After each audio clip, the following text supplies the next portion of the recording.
mga amigas! I'm back! So nakauna-una na ba ang tanan? O unsa na po'y sudanon para panihapon? So ang atong sudanon mga amigas, magluto ta og sabaw, and then magluto po ta og fried shrimp, and then mao na atong panihapon karong gabi una.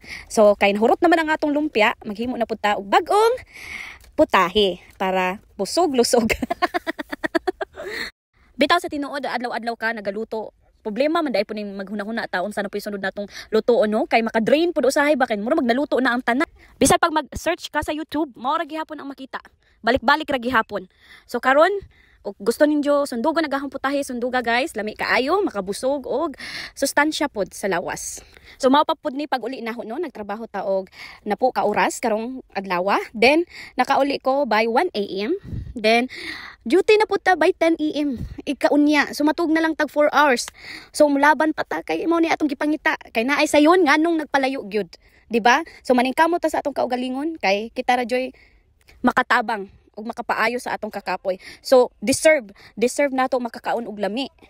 Kay magsige po kagkaon sa gawas, wa po kakaybawon sa ilang gipanggamit, limpyo ba or dili, mas maayo nang kita na lang may maghimo kaysa mo palit ta sa gawas. Usahay magkaon ta sa gawas, usahay kung naay mga okasyon, usahay og dili na jud kaya sa atong lawas kay tungod sa kakapoy. So deserve pud nato ang mukaon sa gawas, no?